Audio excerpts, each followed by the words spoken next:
Welcome to the Legends of Iron. I'm Jon Anderson. Meet my co-hosts Nick Best and Akeem Williams. We're going to have some amazing guests on the show. Buckle up tight because we're going to be talking about the shit you're not supposed to be talking about.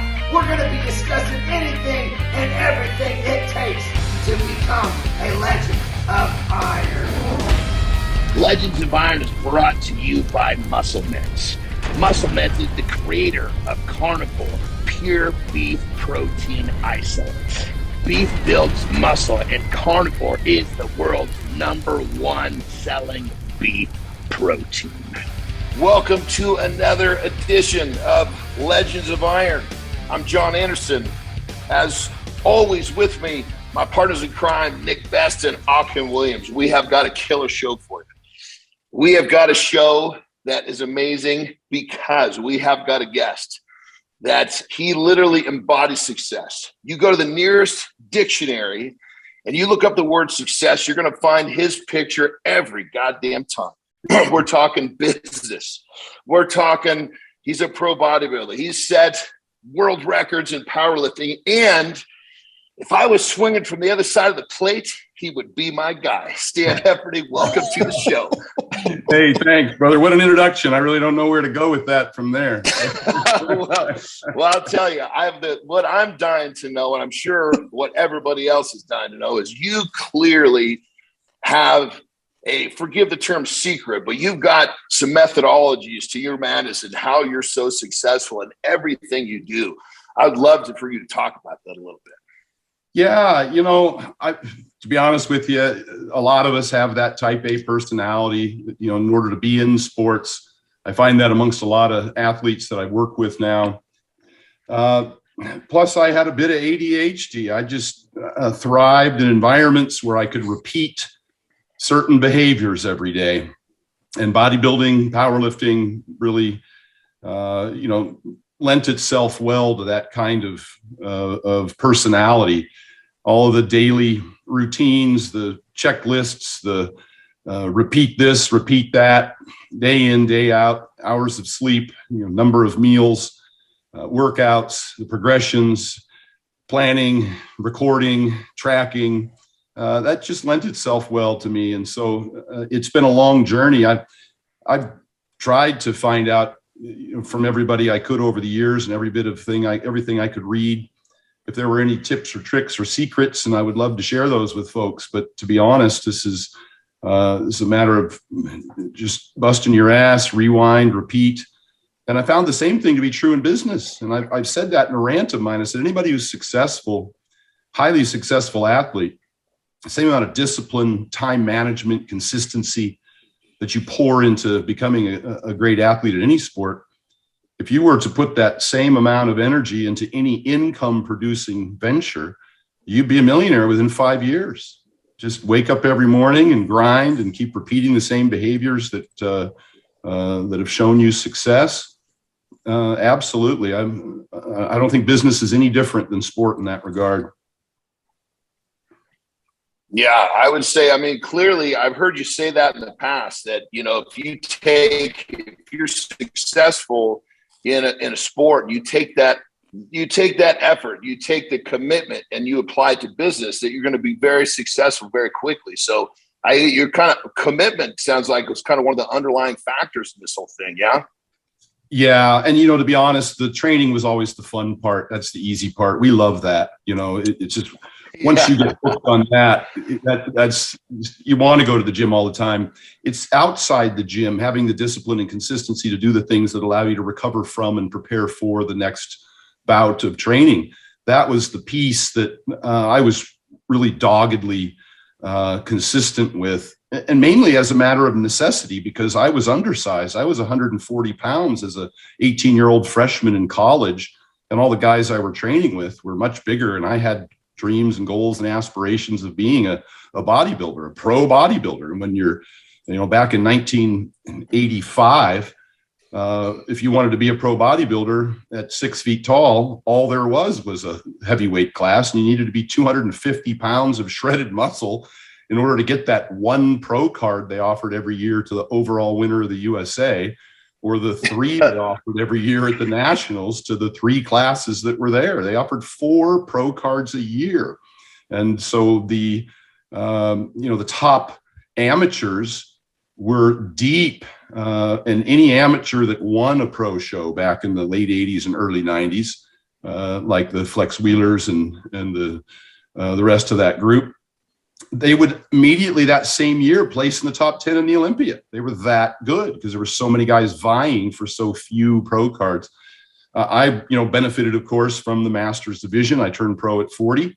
But I was the best I had ever been because I had taken advantage of all the things I had learned, and I had reached out to great coaches. That was when I trained with Flex Wheeler. And so I encourage everybody to get a coach and just to keep learning and keep, working hard and understanding that this process takes a decade or two. It's not a lot of guys now. They're like, oh, I want to compete in a couple shows and get my pro card within 2 years. I mean, that's not going to happen. Yeah, it seems like on that level, you sought out Flex Wheeler to get your pro card in bodybuilding. Then you went to Mark Bell for powerlifting. So it seems like going to those resources is definitely a part of your formula. Yeah. Oh, 100%. Yeah, I've probably worked with just about every guru in the business.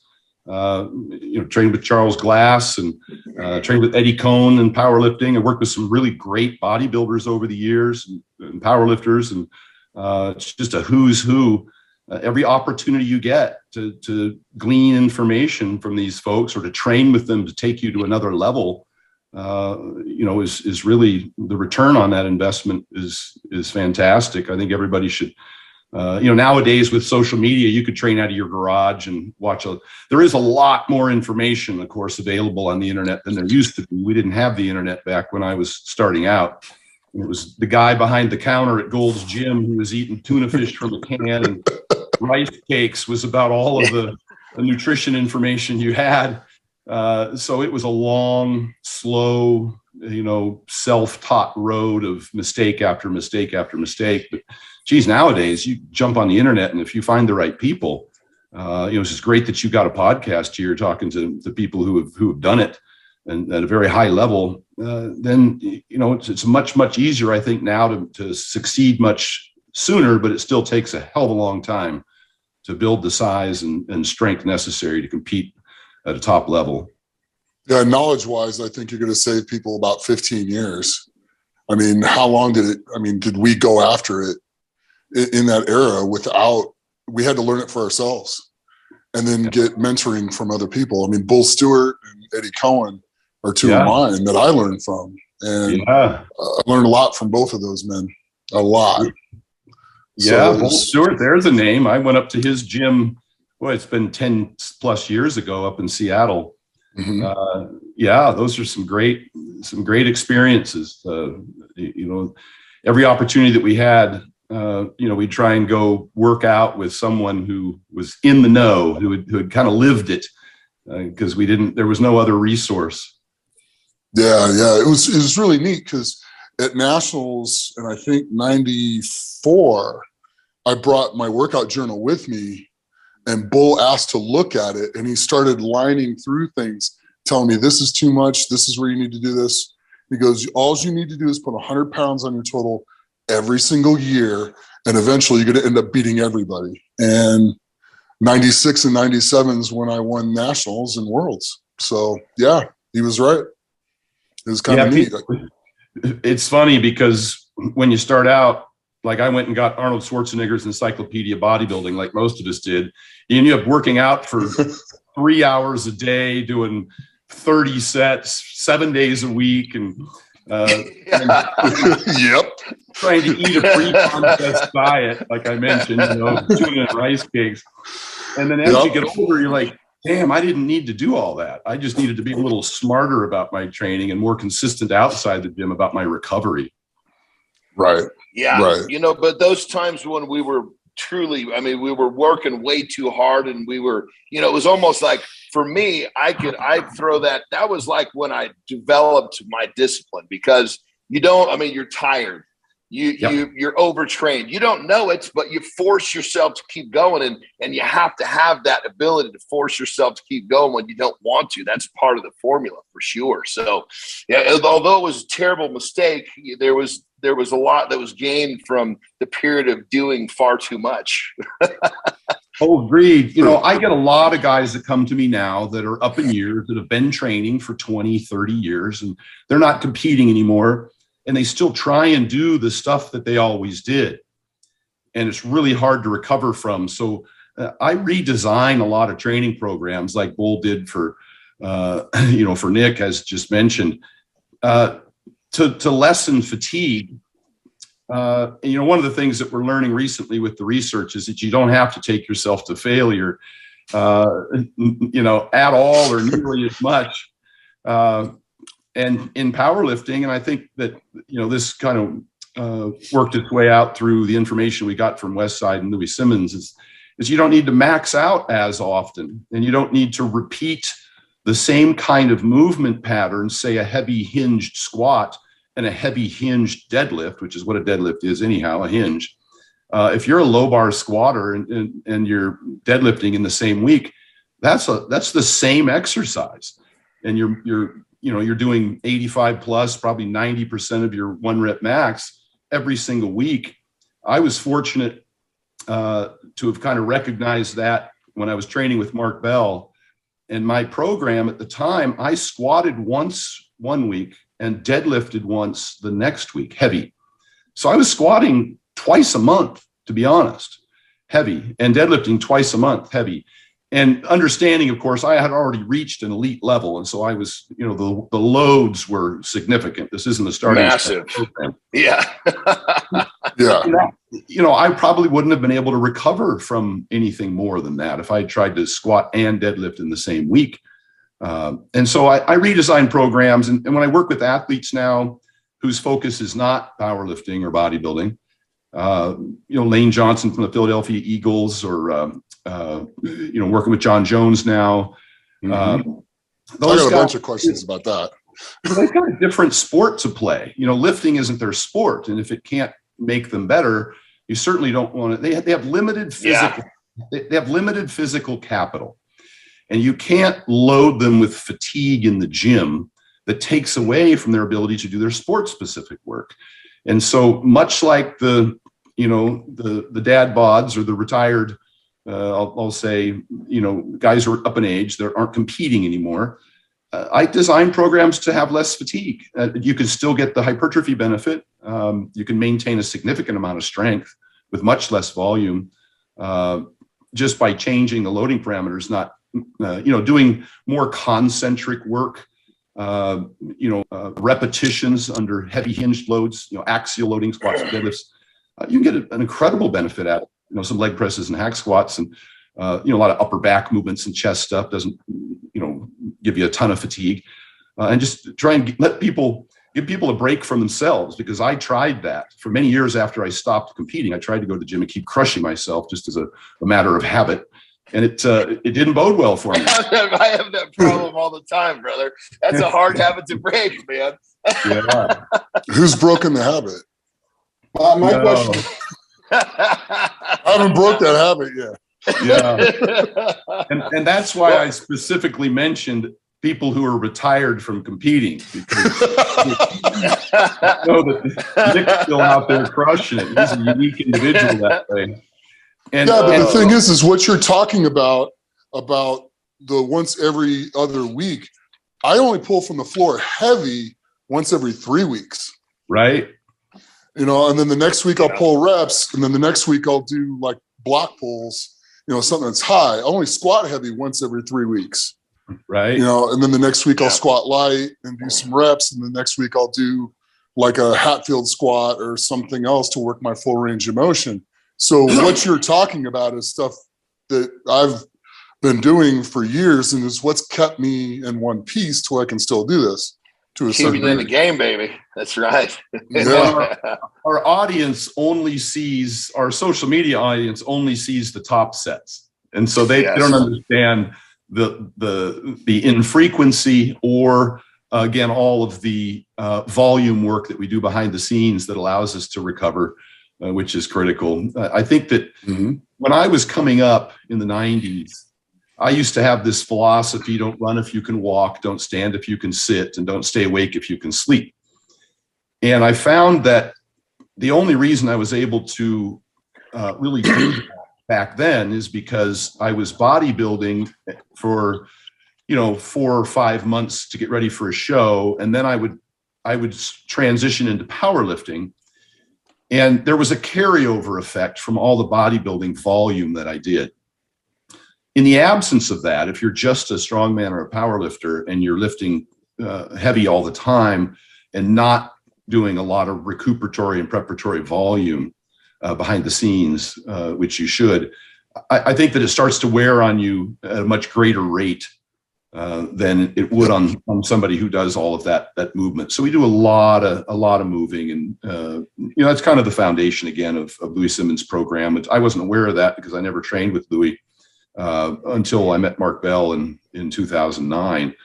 And then the last couple of years of my powerlifting competitions, I didn't compete in bodybuilding. So I did a lot less bodybuilding volume, and I was powerlifting for longer periods of time, maintaining both my heavy body weight and the heavy loading. And it weighed really heavy on me. And as I look back, as I reflect now, I can directly attribute my lack of improvement. I don't think I improved those last 2 years. I was just kind of stagnant to my decreased volume. And as you age, you need more accessory volume. Yes, you do. Agreed. Yeah. Yeah.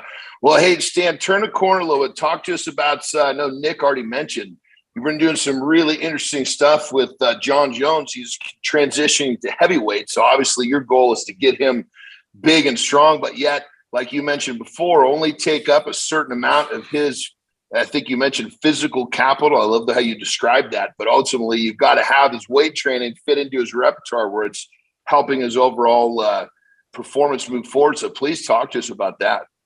Yeah, we implement some kind of common things that we're all aware of in the industry. I think one in particular, we split our training. So we'll do an AM workout and a PM workout. We don't want to grind anybody for 2 hours straight.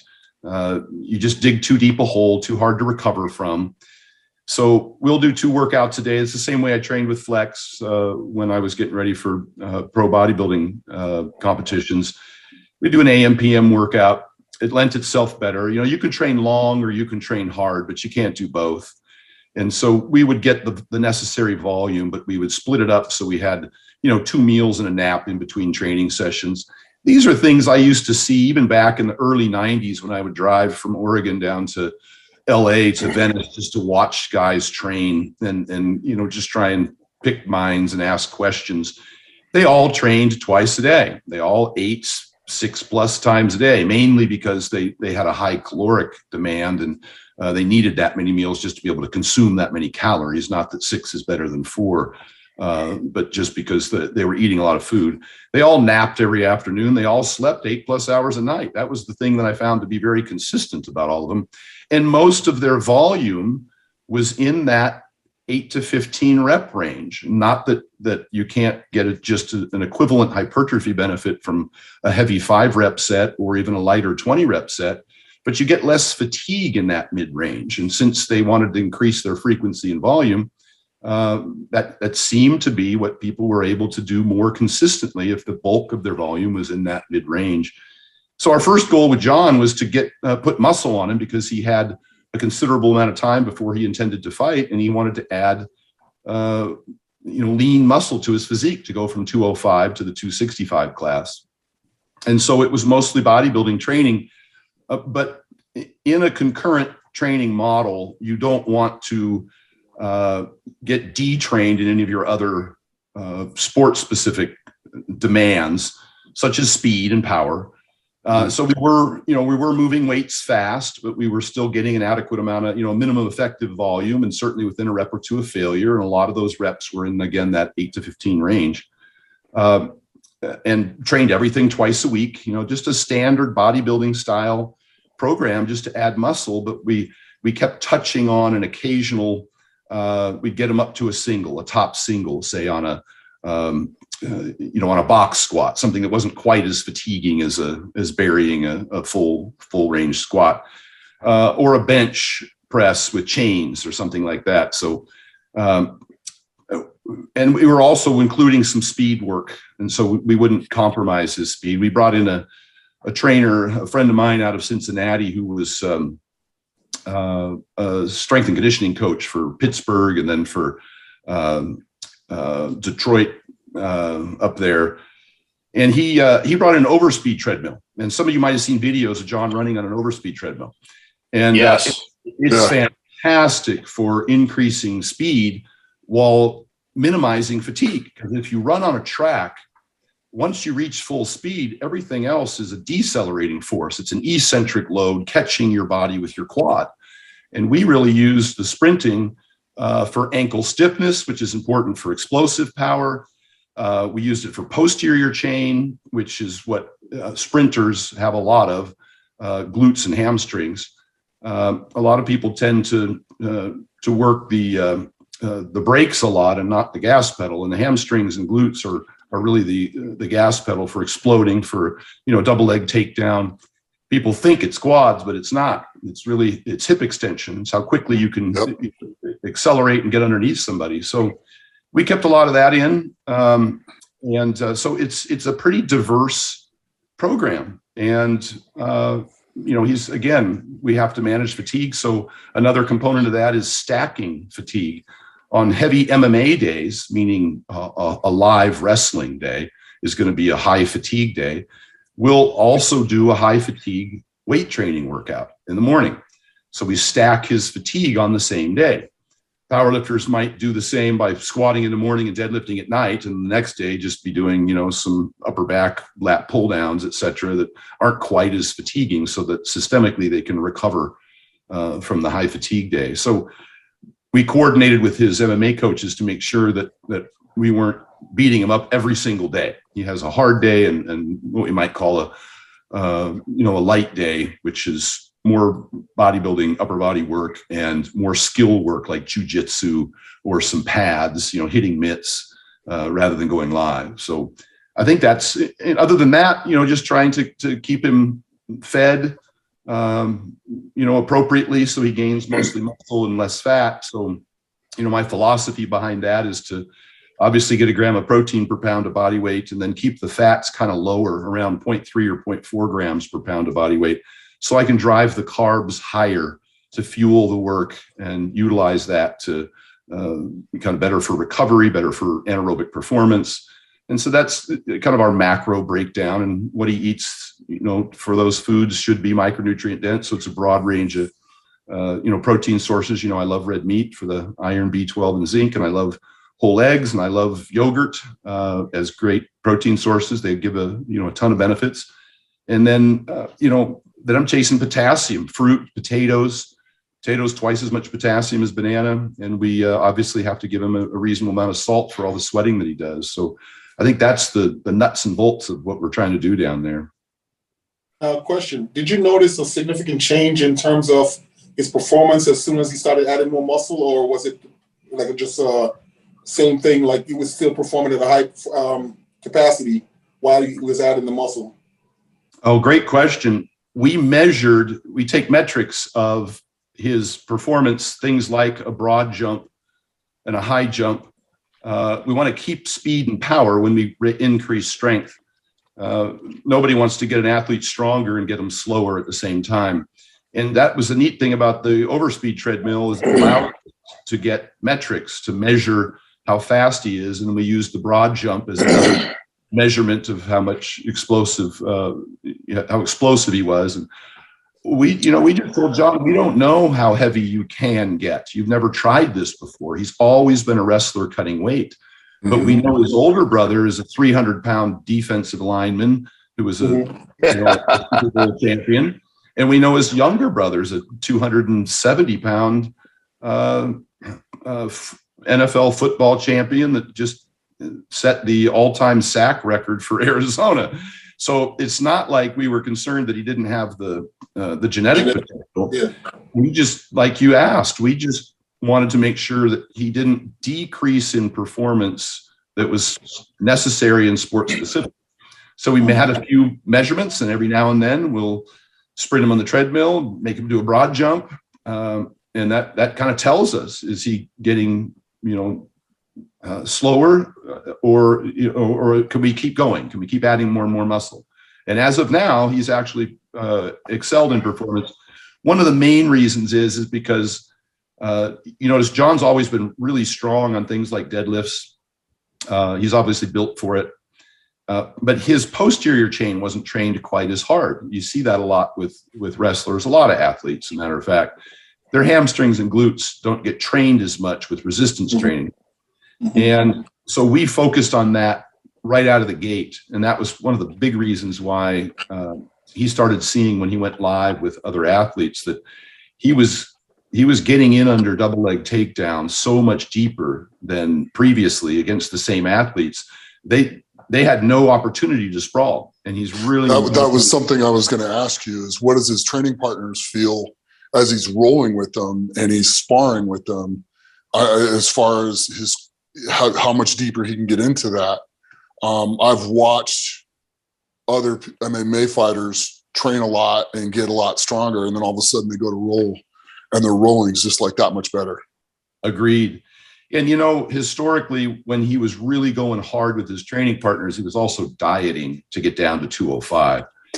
So now it's like not only it's not only fair. Stronger, but he's getting bigger, and able to eat. And so when he comes to the workouts with more energy, his stamina and endurance has always been extraordinary. He's the 5-round guy, that's for sure.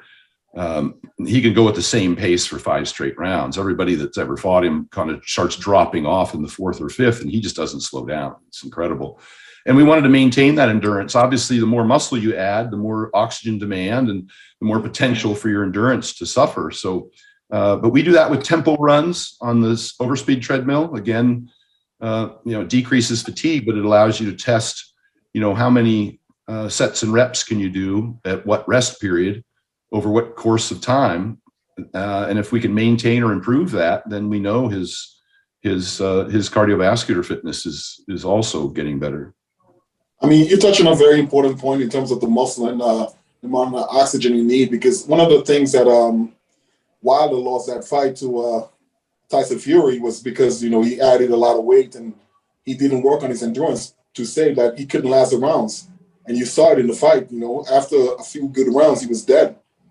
He couldn't keep up. Yeah, that's true. And I think that sometimes people train the wrong kind of endurance. Not all camps have professional coaches that are aware that, what zone you're training in can have a big impact on whether or not you're improving your cardiovascular fitness without compromising your strength. Your speed and power. Your speed and power. Yeah. And that often happens. You have to be kind of careful about, again, you've got a lot of different demands and you want to optimize all of them. And if one is causing another one to decrease, then you got to be careful about that. Yeah. Very true. And then obviously fueling workouts like this with this type of an athlete. One of the things that I heard you talk about, which was really interesting, was your time with Flex Wheeler, how he was basically kind of training your metabolism. He got you kind of set up with your meal plan and said, okay, call me when you're hungry.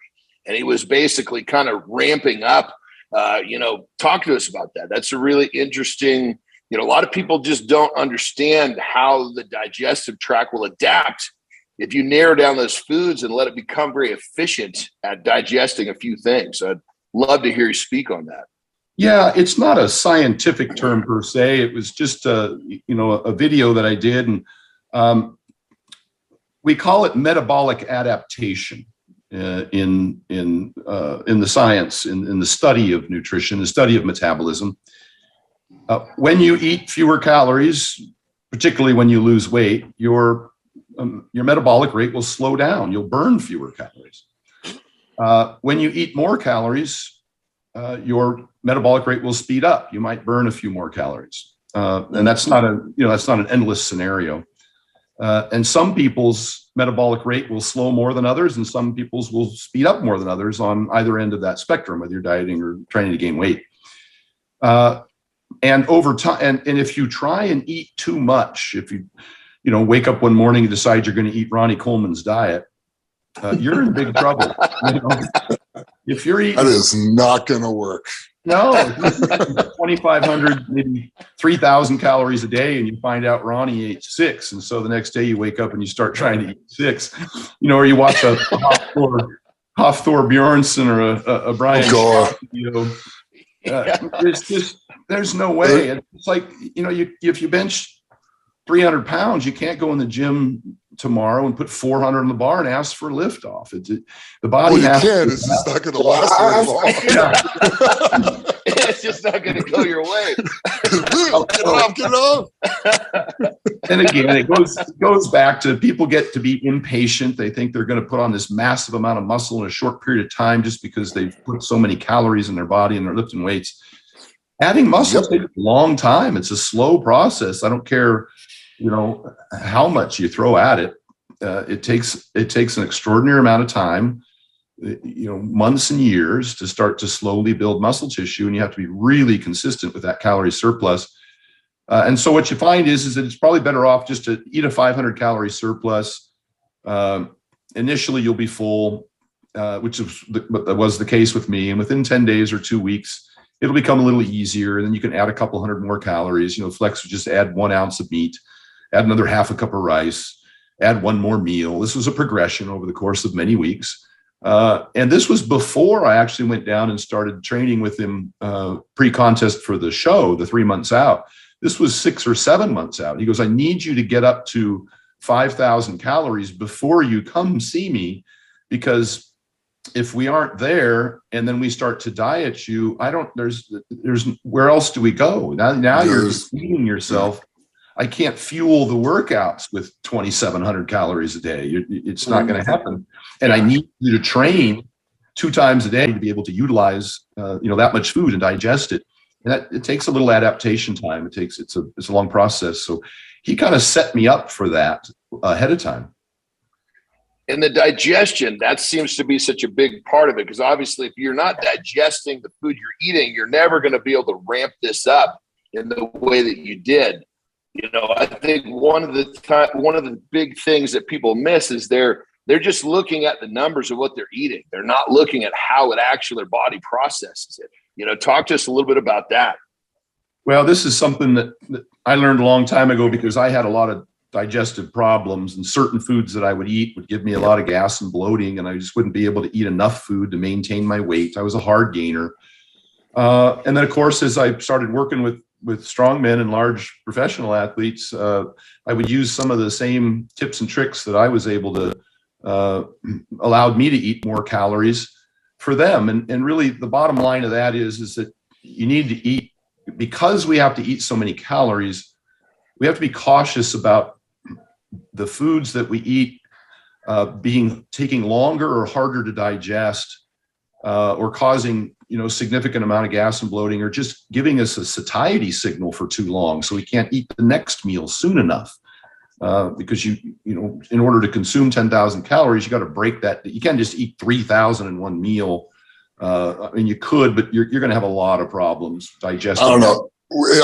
I've seen like 3 other guys that I spent a lot of months with do that, and still just bewildered on how they could manage to get that many calories in all of the time. Well, I asked the question. I just don't digest it as fast as they do. No. And, to be honest, and I've worked with a lot of those guys, and as you know, and they, what they don't tell you, or what they do tell me as their coach, is that they have a lot of problems. It's a very difficult task to eat that many calories, and they have a lot of digestive issues. They get diarrhea a lot. They're on the toilet all the time. It's a painful existence. Yep. And so I use foods that are easier to digest. I kind of select those now from the low FODMAP menu, because Monash University out of Australia has put together a list of foods that are more or less likely to cause you gas and bloating. And they tend to be a little lower fiber. They tend to be less filling foods. And so I pick those foods. And even little tricks like eating steak, it's easier to eat ground beef than steak.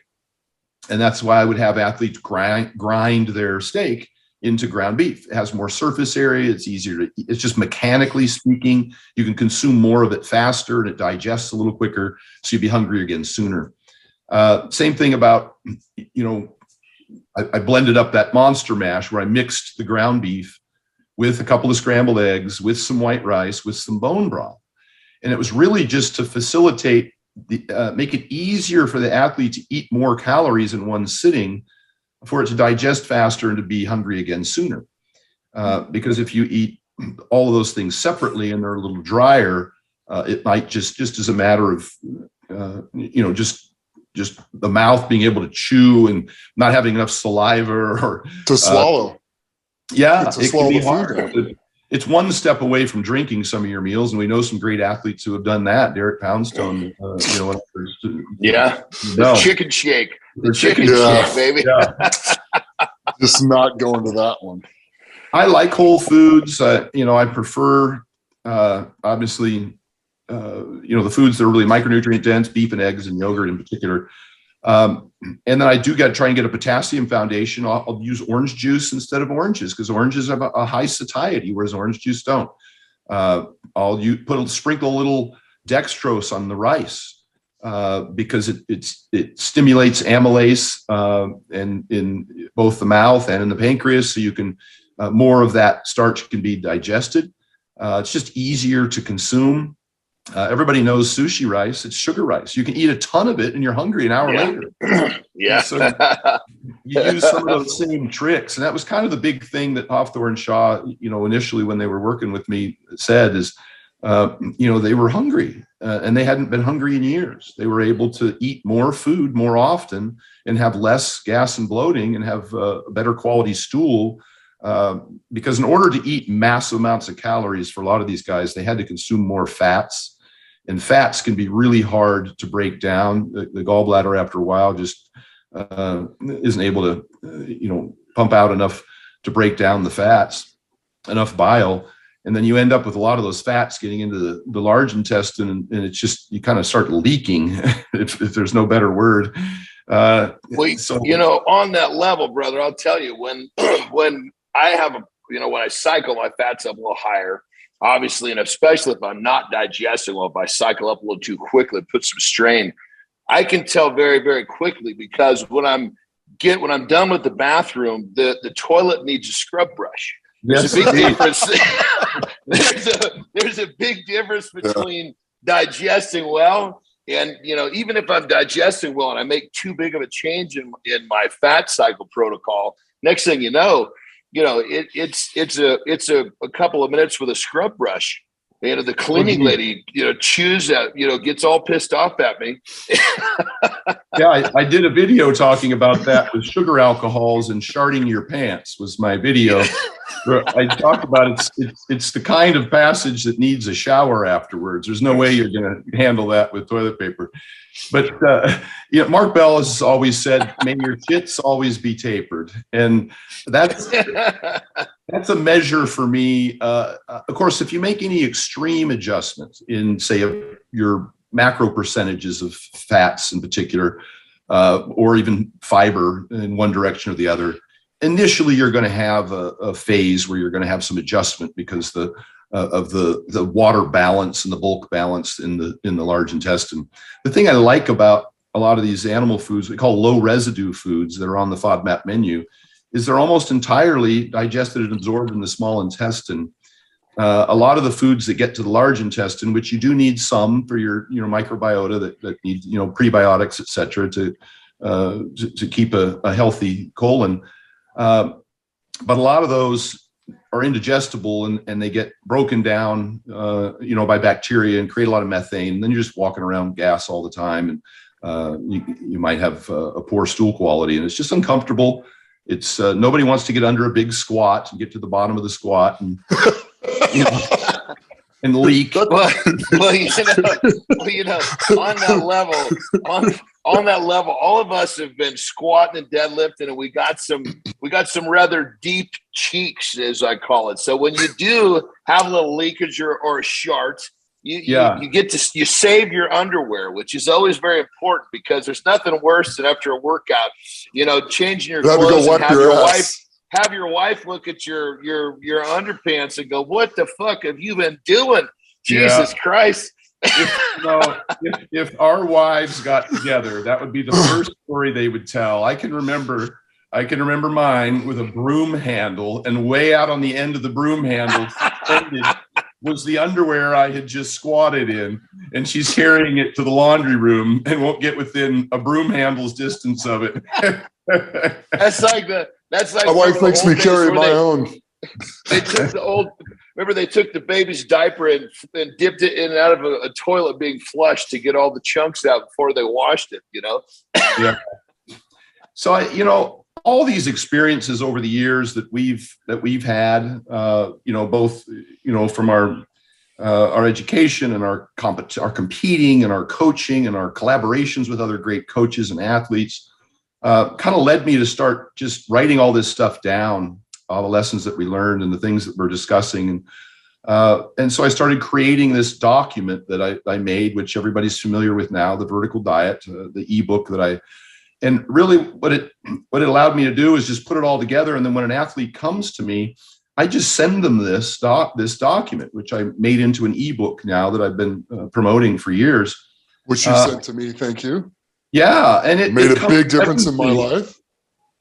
Every question that I've had, every experience that I've had in which I've had to, try and answer or resolve for myself. And I covered sleep and, of course, the diet and digestion and IBS and things like acid reflux and blood testing and hormones and blood pressure and blood sugar, obviously cardio and lifting, but also recovery from that and injury rehab and, compliance with all of this, of course. And I just put it all together so that I wasn't answering the same questions over and over again and published it. And that people always ask me, what did you do for these great athletes? And I tell 99% of them, I send them that same document. I mean, it's all in there. Feel free to ask me questions, but I'll be repeating myself because I've spent years compiling this. And then I would start attaching links to videos and articles and peer-reviewed research to any of the suggestions that I made. So for those people who wanted to take a deeper dive or just have the confidence that it was, largely successful. Of course, there's always outliers, but I tried to find the things that worked for most people. And that's, it's kind of been a big goal of mine now as I've aged, is that a lot of the stuff in that book lends itself well to, I hate to use the word longevity, but I think as competitors, we know, I did a video, what was the name of that video? If you want to be healthy, don't compete.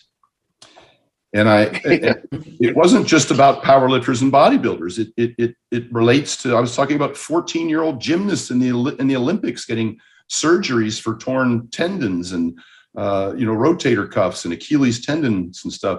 I've talked about 10-year-old badminton players in China blowing out their lateral collateral ligaments.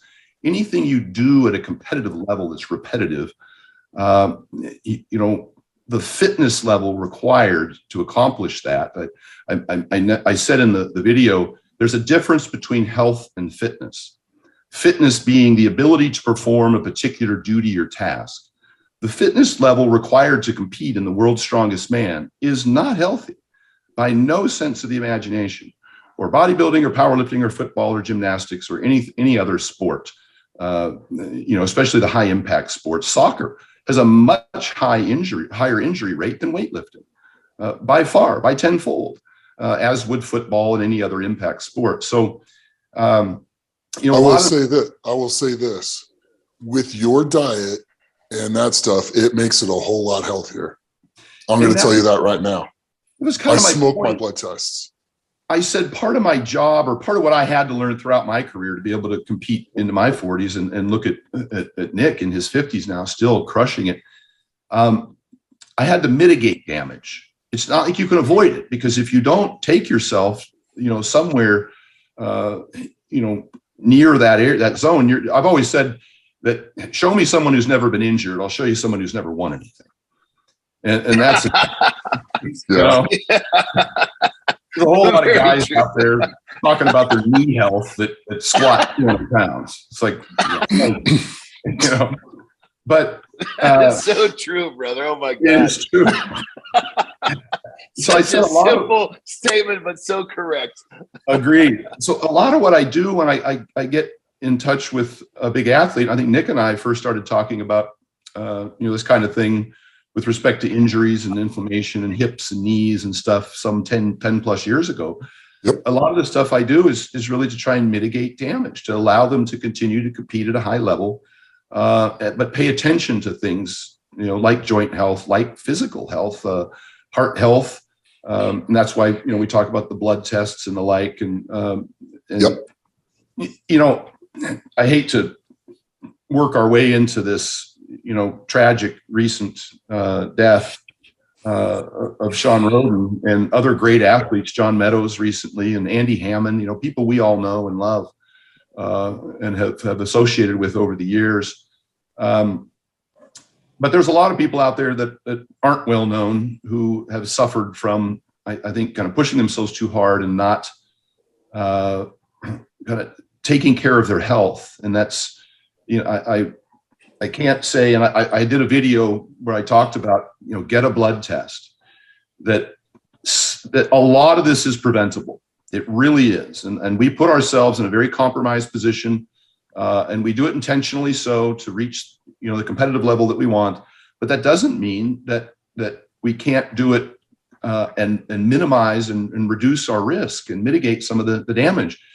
And one of the biggest things that I've been screaming about for over 5 or 6 years now, I've been getting blood tests. I've had over 200 blood tests. I've had over 100 in the last 10 years.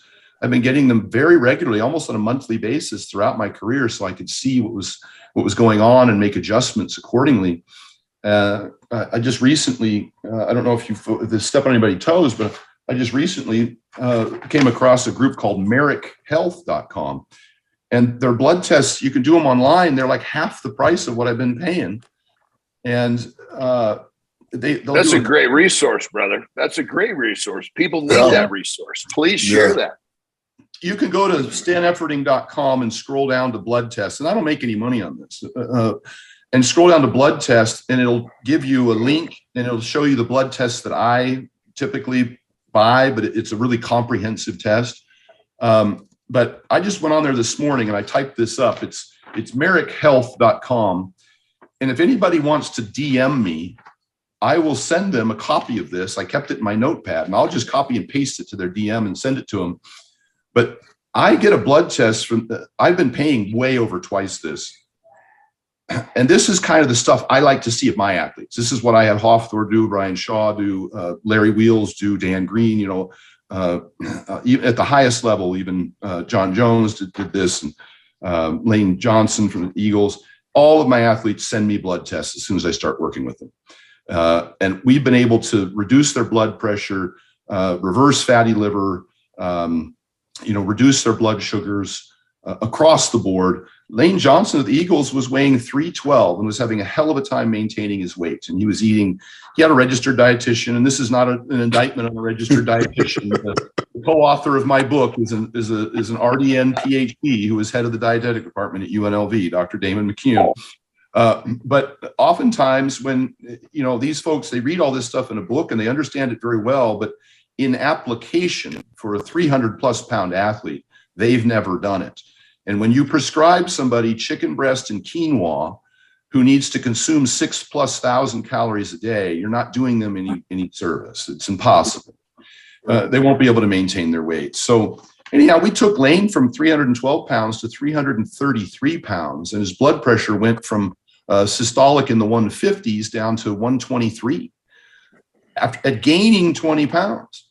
because we paid attention to all these other factors. The major one being, and the reason I'm focusing on blood pressure, because there's two primary reasons that are two big killers, is going to be blood pressure and blood thickness, and kind of right behind it, what causes most of it is insulin resistance, non-alcoholic fatty liver disease and metabolic syndrome. But blood pressure and thick blood are two major contributors that are manageable. And this test here, for instance, I'm just going to read these off real quick, just because some people will be familiar with this, but if you're not, I don't want to distract you. But this test costs $100. That is it, $100. And they measure your inflammation marker with C-reactive protein, your metabolic panel, free and total testosterone, your PSA for your prostate-specific antigen, a urinalysis, a CBC with differential, your HbA1c with sugars, your iron, your lipid panel for your triglycerides and LDL and HDL, your thyroid function, your fasted insulin, which is a leading indicator of insulin resistance that I like to use, your ferritin, which is an inflammation marker, but also an iron storage marker, your estrogen, all of that for $100. It's ridiculous. Yeah, that's so cheap. Oh my God, that's unbelievable. Yeah, I was paying $250 for this same test just because I had already skinnied down. My normal test is around $400 because it's really comprehensive, but a lot of stuff's in there is pretty unnecessary. It's just stuff I like to see. I might do it with athletes, but if I call this the budget blood work panel now, I just looked this up today and I compared everything on my blood test to what these guys' prices are. And these are everyday prices. This isn't some discount. And so I reached out to these guys just within the last couple of weeks there, because Mark Bell knows these folks. And I asked them if I could get a discount for my clients. They said they'll give me 10% off if I recommend this. So I'm recommending it. It's on my website. I don't make any money. You get a 10% discount, but DM me and I will send you this link and this list. You can go make your own blood test, and for $100, you don't have to have a doctor. You just go down to a LabCorp near you. There's one within a mile of damn near everybody in the country. Yeah, that was what I was about to ask you. Where do you get the count at? They email you a form that you print out and take to the lab. They draw your blood test. It's already paid for. These guys, they take your $100, and then in like 3 to 5 days, they email you the results. And the results say very specifically what the ranges are. Some of them even have explanations as to, what the indicators are. It's pretty easy. You're looking for, a couple of big things. Obviously, you want to get your blood pressure checked and your blood thickness. I did a whole video on when to donate blood, talking about the difference between thick blood, polycythemia vera, and just high red blood cells, which is erythrocytosis, which is quite common even in elevation or people using performance-enhancing drugs. Doesn't necessarily mean thick blood. I'm cautious over donating. And again, there's a whole YouTube video I did on this, because then your platelets and your ferritin, your iron starts to tank. And now you're gassing out, your heart rate's elevated 15 beats a minute, and your performance will suffer if you overdonate. And it may be unnecessary, but between thick blood and blood pressure and then blood sugars, those are the three biggies. We could save a lot of lives. One of the biggest things I did initially with all these big athletes was check and see if they wore a CPAP. I won't say his name, but I mentioned some of the guys who have recently passed away, who I know personally, all of them. And one of their close friends told me that he would never wear a CPAP. And I was shocked.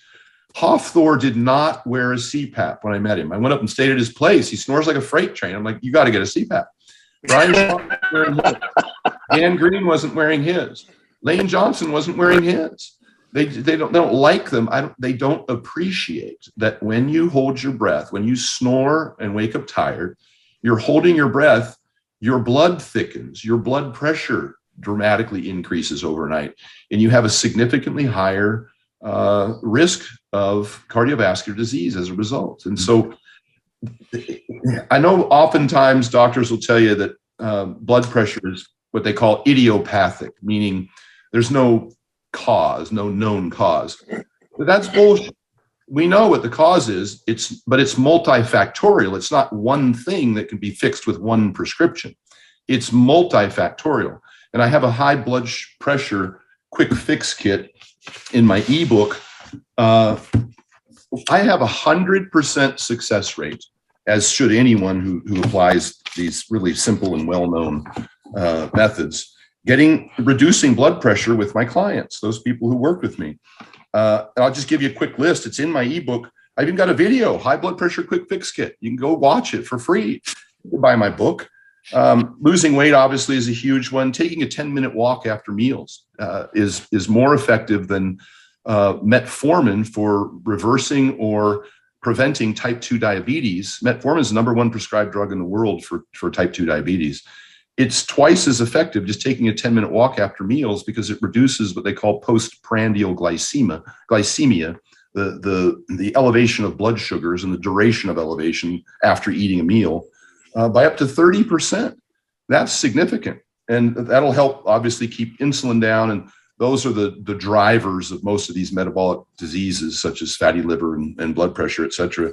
And the high blood pressure, just as a comment, as an aside, is also the leading cause of kidney damage, which should be of huge concern. We all have friends that are on dialysis. We know them who have suffered in this industry in particular from high blood pressure.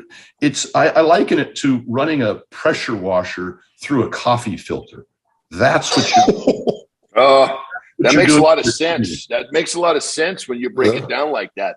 You know, Stan, that's the way that you kind of present things is really helpful for people to get a perspective that will make them pay attention to this stuff, you know. And one of the things I love that you said a minute ago, you know, solving these problems is never one thing. It's a series of things that go into the solution. 100%. You know? And none of my athletes have declined in performance, but they've improved in their health markers. So I'm not telling people to quit lifting or to quit pursuing their goals. Quite the contrary. I'm just the opposite. I was willing to sacrifice anything to get to my goals. But I found that I actually performed better when I paid attention to these markers because I was testing them frequently. But I'll just keep going. The 10-minute walk. Obviously, resistance training is huge. The muscle is a sink for glucose. Sugars will be absorbed from the bloodstream into the muscles without the need of insulin. So, which is a huge impact on blood pressure. CPAP, it's a monster. If you snore and wake up tired, it's not just a problem for your wife; it's a problem for your health. And I've even gone so far.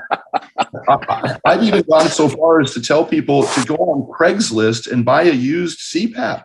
I have instructions in my ebook on how to just go to a local. You can get them for a few $100s, and this problem could be solved tomorrow. It's like a 99% cure to get a CPAP. And I even make a recommendation as to the type. Any auto PAP, there's a couple of companies. They automatically adjust to give you the pressure you need. They read what your breathing is like.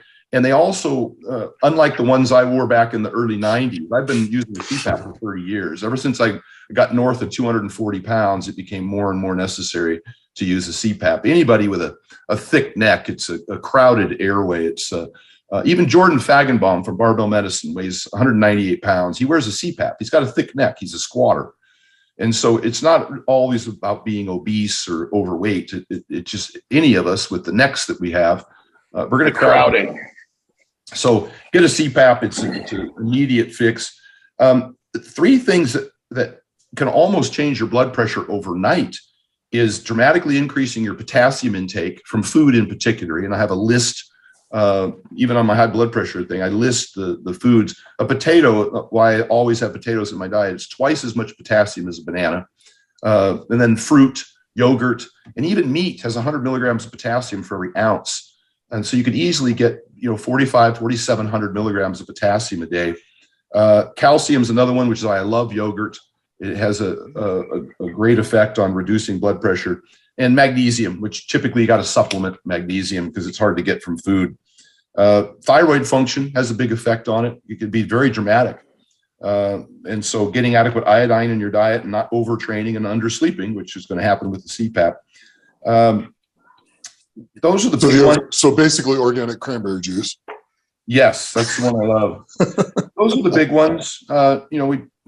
I think, and then the high blood sugar quick fix kit is also in my ebook, which that's huge. Your insulin levels, obviously, but some of the things we do there is just eating protein first has a pretty significant effect on regulating your insulin, your blood sugars, and not only in that meal but in subsequent meals is a big one for blood sugars.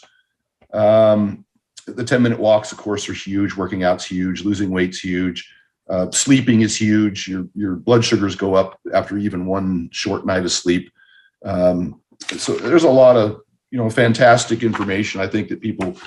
I don't want to overcomplicate it. I just want you to go to my website or DM me and get a blood test. It's $100 for Christ's sake.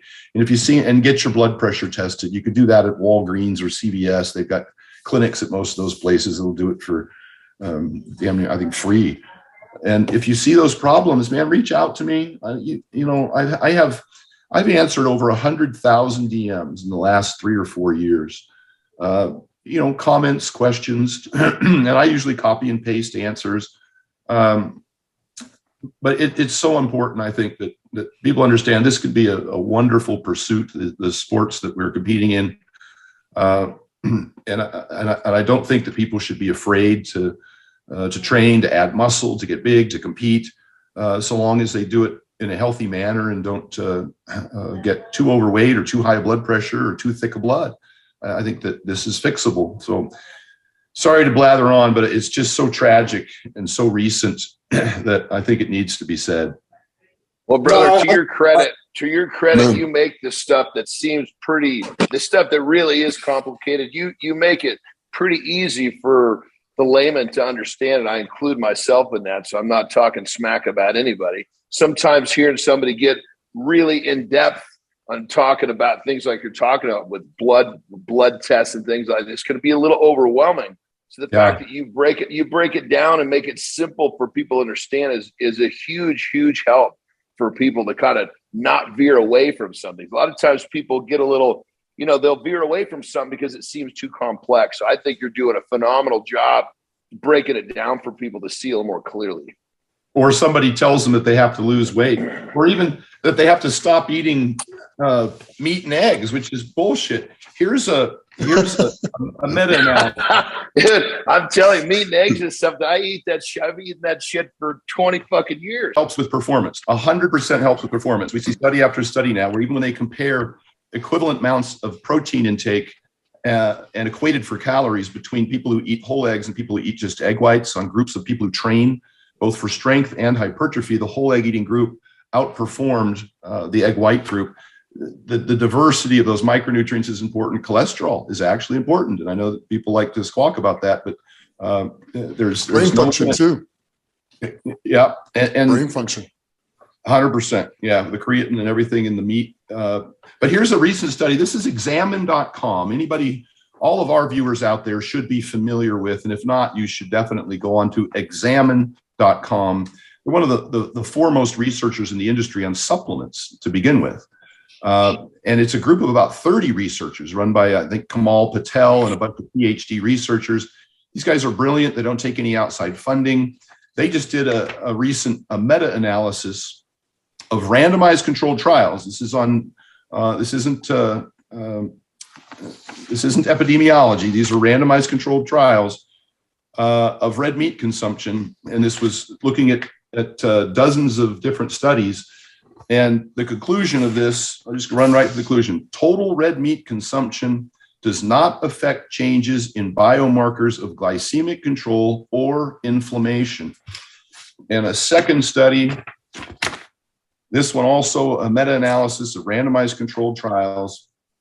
They tested cardiovascular disease risk factors for people consuming red meat. They looked at total cholesterol, LDL cholesterol, HDL, triglycerides, systolic and diastolic blood pressure.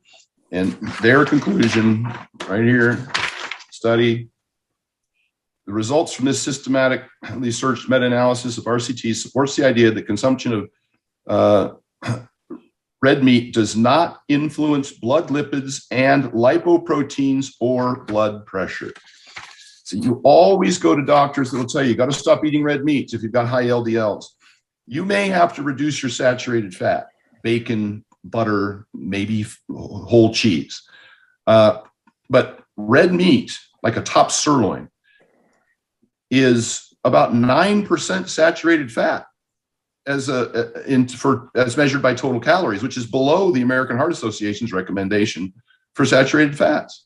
So I don't take it out. I don't recommend people taking it out. If you have thick blood, or if you have high hemoglobin, hematocrit, and RBCs, you want to look at ferritin, which is your iron, and you want and get an iron panel, and you want to look at your platelets to make sure that your blood isn't too thick.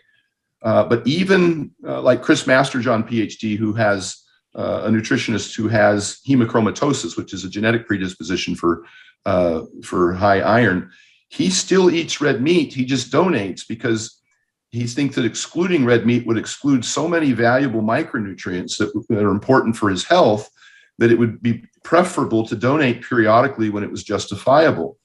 I'm concerned about people over restriction. I talk about this a lot with female dieters. People are eating egg whites and tilapia and broccoli, and they end up with metabolic they end up with kind of a triad. They end up with cessation of the menstrual period, which is amenorrhea. They end up with low iron. They end up with low calcium, low thyroid. Hey, Stan, just to clarify for everybody, you say red meat, you're not talking just about beef. You're talking about lamb. You're talking about it's not just, we're not just talking about beef. We're talking bison. We're talking lamb. Yeah. We're talking all sorts of, it's not just beef that we're talking about. It's what we call ruminant animals with a 4-chambered stomach that converts cellulose, which is the grass that they eat, into very nutritious, like I mentioned, 3 times higher in iron, 6 times higher in zinc, 9 times higher in B vitamins than, say, chicken or turkey, and also a better omega-6 to omega-3 ratio, which we don't know how important that is necessarily, but they're just more efficient at digesting that food, which makes it easy, which gives you more micronutrients, but also makes it easier for you to digest. And I'm not saying that exclusively red meat. I'm just saying there's absolutely no reason to eliminate it from the diet. And yes, for women who are dieting, it can come at a cost. Same with whole eggs. The idea that you would take an egg yolk out and throw peanut butter in, it's just idiotic. The micronutrients in an egg yolk, the biotin for skin, hair, and nails, the choline, which is for liver health, all the things. An egg yolk is like nature's multivitamin. There's just no reason to take it out. If you want to control your fats, use a half whole eggs and half egg whites. I worked with Nadia Wyatt, who took 3rd place in the Miss Olympia and 2nd in the Arnold Classic. And she's 123 pounds on stage. She ate red meat, whole eggs, yogurt, oranges, potatoes, all the way up to the day of the show. I have a picture of every meal she ate for 3 months straight. And she felt amazing. She looked amazing. She stayed strong. Her training was awesome. Her energy levels were great. She didn't have any of the dry skin or the hypothyroid problems or any of those issues. Because she kept in the micronutrients that are necessary. So, and red meat can be just as lean as chicken. You can go down to a grass-fed sirloin tip or top round. And, I like to lower fats as I diet athletes down. And I'll do that by just using leaner meats and without having to sacrifice the micronutrient benefits of red meat. So it's a broad menu, and I try and keep in, since you're already dieting, I try and keep in the foods that are least restrictive in micronutrients. Yeah, it seems like the industry kind of just is, so much information is just kind of fed down the line with, chicken and egg whites and all of these foods that are really kind of bland with the micronutrient values. And there's nothing there for the body to hold on to. And look, I have found studies, and there are studies I just mentioned that show both an increase in saturated fats or a reasonable amount. You don't want to go under 25% fats. They start affecting your hormones, et cetera. And I just mentioned about the whole eggs. But Nick and I know simply from experience. I love these people who read books all their lives, but never actually went out and needed me. Nick and I both know, all of us know, when you pull red meat and whole eggs and dairy out of your diet, you get weaker, period. Yeah. And so people say, well, you're not equating for calories. No, it's not a calorie thing.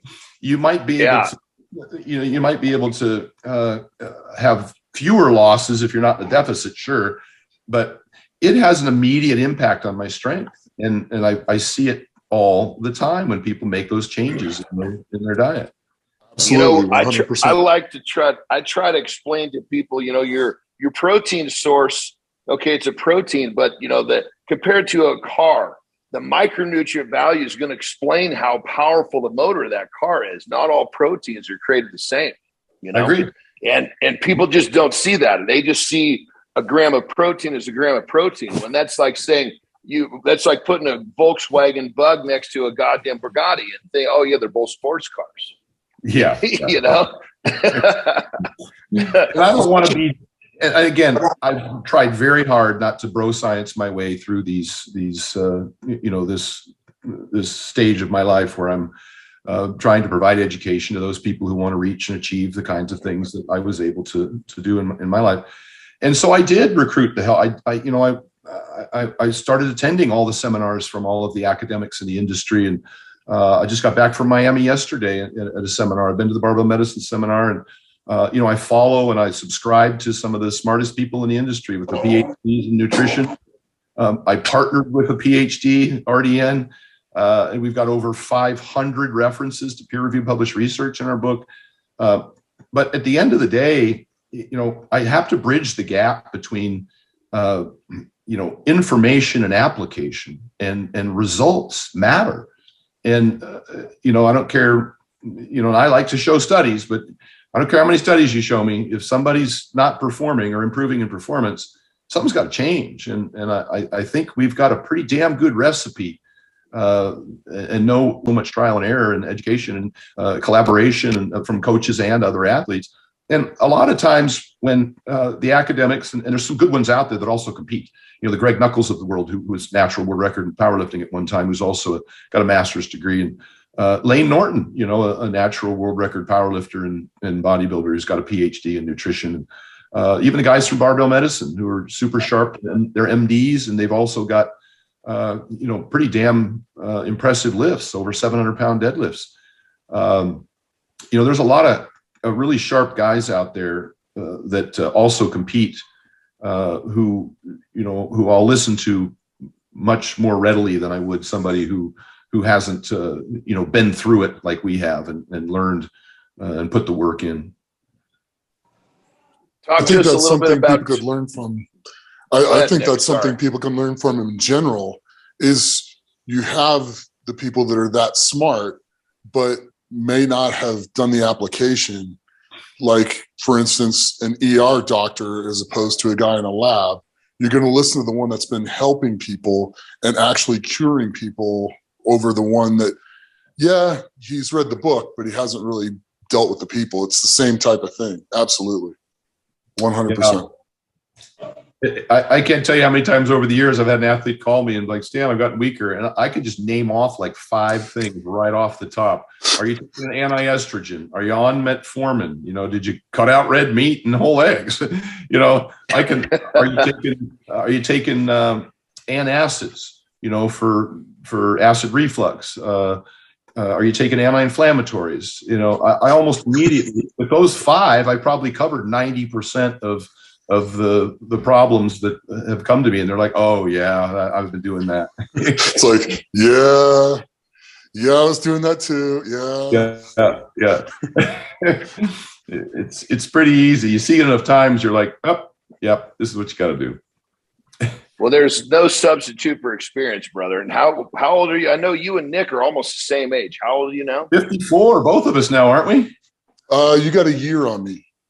Oh my goodness! Well, I just turned 54 2 days ago or so, so I'm well, still have a young birthday, brother. Thank you. Yeah, mine was the 3rd, so I turned 53 on the 3rd. So yeah, we both, our birthdays are real close together. Well, I think I'm going to join the this. 50 club here in about 2 months. So I'll be in the 50 club with you guys here in January. So Yeah. I'm not too far behind.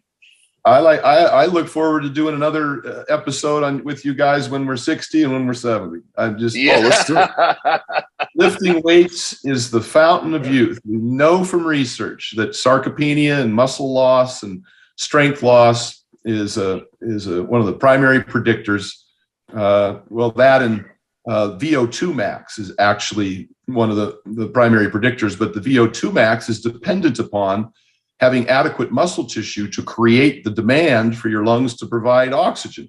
So it kind of go hand in hand, but we know that grip strength can give us a good predictor of longevity, and trip and falls and how you recover from those things. And so, we're all out there now saying the same thing, including the academics and the medical professionals, that they're prescribing weightlifting to damn near everyone who can even move. Yeah. Even in preference to traditional cardiovascular fitness, because weightlifting does provide a cardiovascular benefit. If you lift anything to within a couple reps of failure, your heart rate's going to go up and you're going to be breathing. And that's it. Speaking of which, the reps set to 20. That's basically hit under load right there. I hear you reference that all the time. Yeah, and I'm somewhat cautious. One of the people I follow in the industry is Dr. Peter Attia, and he's a Stanford MD, was a Johns Hopkins, he wrote their surgery manual. He's a genius. He's a brilliant Mensa level guy, and he's just fun to listen to because he's in longevity now.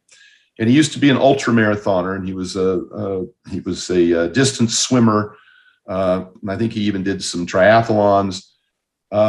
He came to the realization as he got into his 40s that from looking at the research, and that even that kind of cardiovascular challenging, like marathoners who compete relatively frequently, is not good for your health. It creates in a large, thin heart wall. It actually does some damage to the endothelial lining of the blood vessels. And those guys start to see calcification, which you would never suspect of someone who is a runner. But again, at the extremes, ultra marathoners with lots and lots of mileage and training at a very high level and very hard. So, I wouldn't say that I'm kind of getting around to the fact that 20s are pretty challenging. I wouldn't do them all too often, because you got to be cautious how often you do things that take your heart rate up that high under that much load, whether it's, jogging 40 or 50 miles or squatting 50 reps. I don't think that's a longevity pursuit. I wouldn't recommend that. Occasionally, I still love to do shit that I love to do. So I'm right there with you. Health. Yeah, there's a difference between doing a set of 20 now, being close to 50, or for you guys slightly over 50, than there was when we were 25. It's a whole different feeling in there. It's like your heart is pounding and it just feels a little different. It feels different. It's interesting though, because I'll usually do it at the end of my workout to finish it off, and I'm done. And then no matter what time of the year it is, I'll go get in my pool to cool my core body temperature down, and I feel better way faster. Yeah. Way faster. Instead of it taking an hour and a half to where I feel back normal, where I can think again, I'll be able to think in about 15 minutes if I do that. I agree. Another article that, just thinking about that, your recovery, and we talk a lot about recovering from training. Kamal Patel's group, examine.com, just posted a bunch more research on sitting. And I've talked about this in my rant. I think 10 reasons 10-minute walks will change your life is on YouTube. And we talk about the fact that moving frequently throughout the day is more effective than one bout of exercise at the end of the day. They studied office workers who would get up and take 3 10-minute walks, or maybe once every hour they'd get up for a few minutes and move around. And they had a lower all-cause mortality than those people who sat around all day and then just went and did 30 minutes of cardio at the end of the day. That didn't seem to offset the length of time that they sat around. I tell my athletes when they fly the same thing. Don't sit in that seat for 5 straight hours. I was actually going to point that out. Like usually when I'm doing a show, it is, you know, whether it's the Olympiad or Arnold, whatever the case may be, and I'm flying to these shows, I always get up and move around whenever I'm flying. 100%. Sit on the aisle. I'll set my watch and have it. My alarm will go off every hour on the hour, and I'm like, I'm up. I'm walking back. I know when I flew over to Moscow, I can't tell you how many times I walked back to the little to the bathroom area in the back and stood there and marched, high knees, and marched. And I looked like an idiot. And then people on the plane must be going, what is wrong? Because everybody else is just trying to find a way to snuggle in their seat. You're up marching. This is great, man. They must have been looking at you. I have a red band in my bag, and I'll take my little red band and I'll stretch. I'll wrap it around my knees and I'll do little good girl, bad girls in my seat. This is beautiful. This is, I mean, this is the kind of thing that somebody gets to their destination and says, oh, you got to hear this. There was some guy on the airplane. Little did we know. Doing leg presses with a red band. Yeah. And I just noticed that I have to move a lot. I'm like the Tin Man without an oil can. If I'm sedentary for too long, I just start to freeze up. Yeah, for sure. That's a great story, brother. I love it. There's probably people all around the world that are telling that story about you whipping out the little red band, doing the good girl, bad girls in your seat. That's great. You can do shoulder pull aparts, and you can put it behind your back and chest presses. You know. We're going to start a trend. Next thing you know, they're going to start banning. You know, you're going to start this whole movement. Next thing you know, they're going to make sure they're going to look for your red band. You can't bring a red band on the plane anymore because too many people are doing it. Yeah. Oh, shit.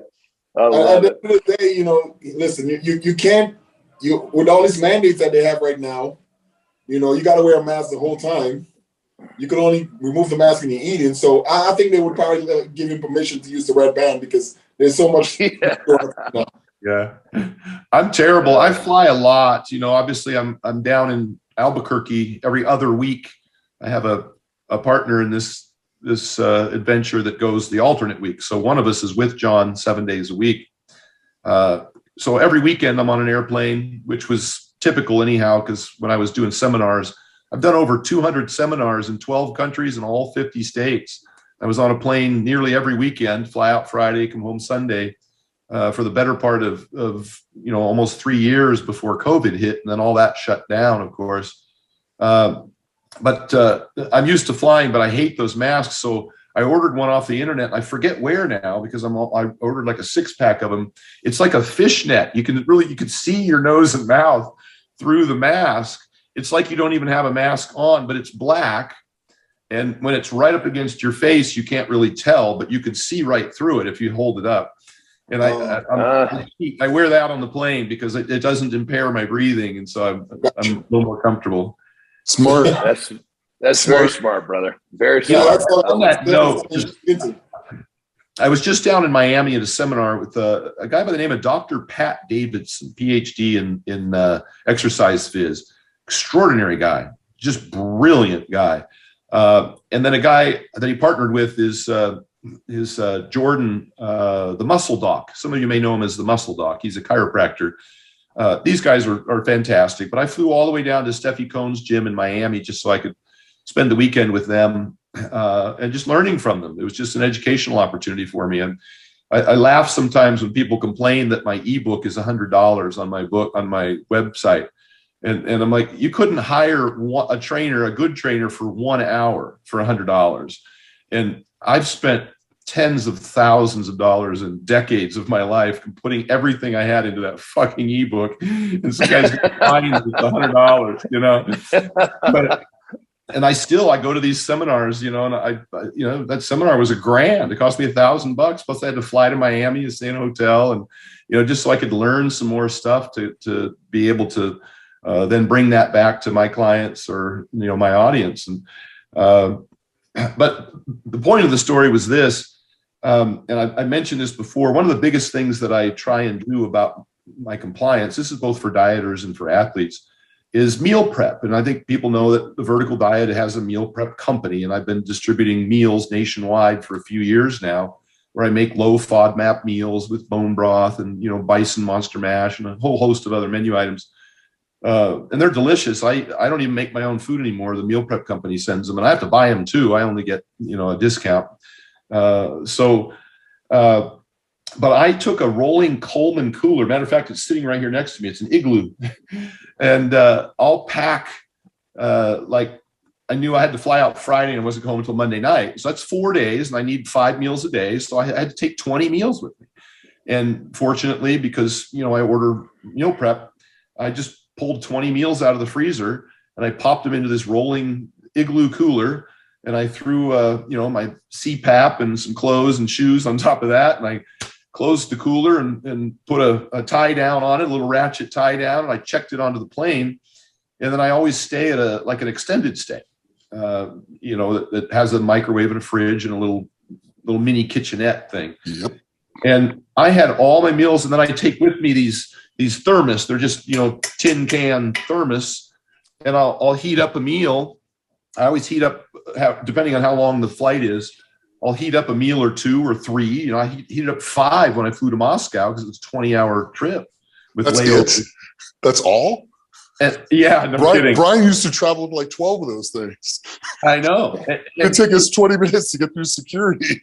You have to open it up and show them. At security, you got to show them that it's not liquid. That it's, I'm like, it's rice and burger and rice. But so some people I tell this to, I never miss a meal, and I eat the food that I want with the macro percentages I like, that feels good on my stomach. And I don't have to forage for stuff at room service or at the airport and, end up sprinting to the bathroom with, all the problems that occur when you're eating seed oils and crap like that don't agree with me. But it saved me. I went to one dinner with a few of the guys that were down there, and it was like well over $100, just my part. The tab was like $500 for all of us. And I'm like, and people complain because I had steak that was, I think I retail it for like $12.50, and I ate steak 5 times a day, all 4 days, for a steal for $70 a day was my food stipend, really. And then I threw in some oranges, and since I had the cooler, I threw in a thing of Greek yogurt and a bag of frozen strawberries. And so I had everything I needed the whole weekend. I never missed a meal, and I was able to travel to Miami and home. And I always pack my meals. It's probably one of the biggest life-changing tips that I try and provide for people, along with the CPAP and the getting adequate sodium intake and little things like that they just make a huge difference in terms of somebody's ability to comply with whatever program that they're on. Mm-hmm. Yeah. Well, brother, we've taken a lot of your time, and we really want to thank you for being on the show. But before we let you go,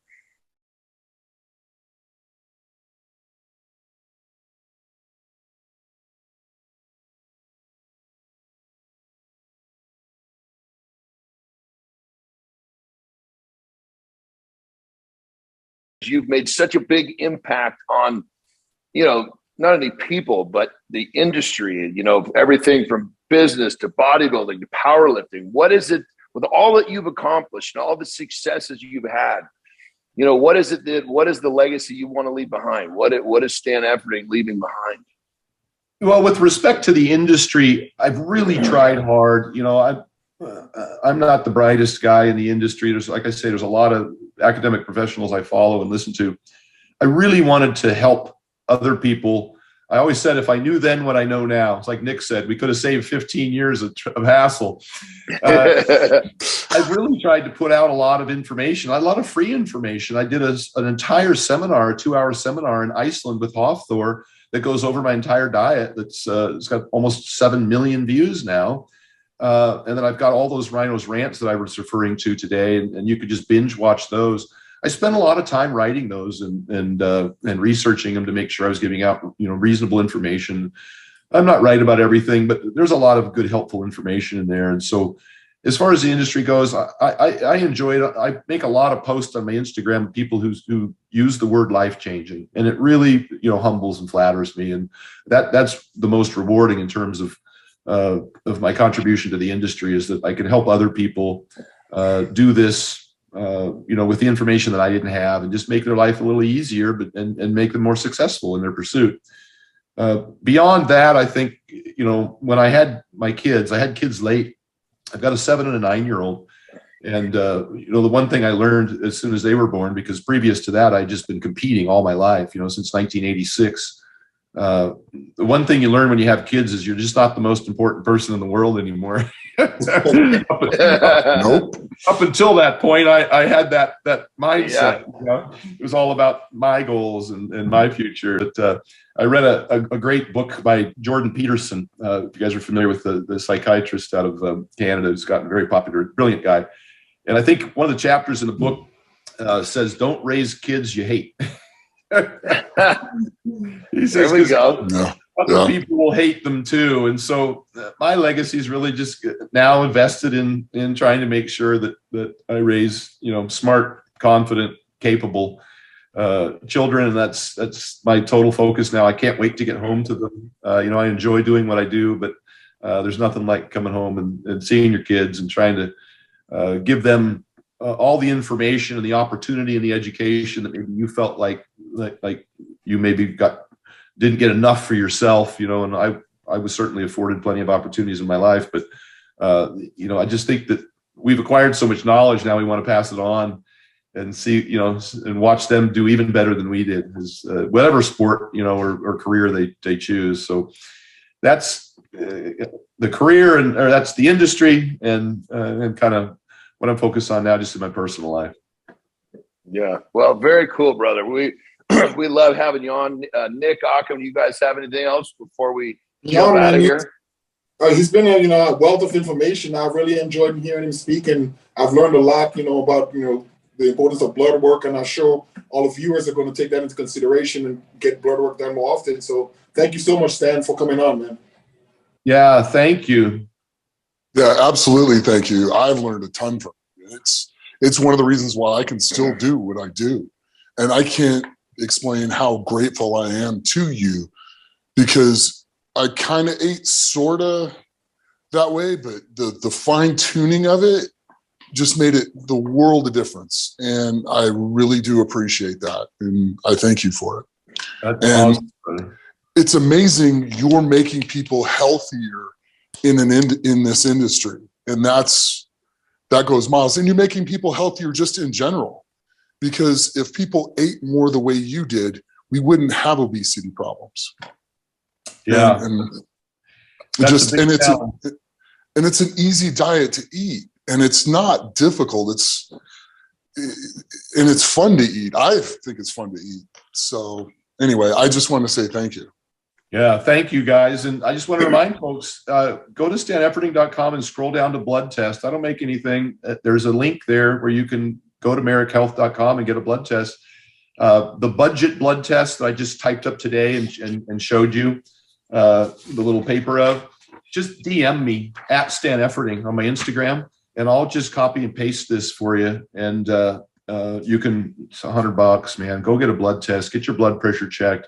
If you got any questions, or if you've got a loved one, if you're the wife of a husband who's deep into this pursuit that he's so passionate about, and maybe he's got his head in his sand about some of the health issues. If he snores and wakes up tired, if you hear him breathing a little heavy, or if you're concerned about his blood pressure, reach out to me, because we'll do everything we can to get people to make a few minor changes that'll help keep them around longer. So, thanks you guys for the opportunity, the platform to speak to your audience. Absolutely, brother. Absolutely. Well, on behalf of us and behalf of all the people's lives you changed, we want to say thank you very much. And that's going to be our show for the day. So everybody, thank you for viewing. This is Legends of Iron. We will see you next time. Yeah. Legends of Iron is brought to you by Muscle Mints. Muscle Mints is the creator of Carnivore. Beef builds muscle, and Carnivore is the world's #1 selling beef protein.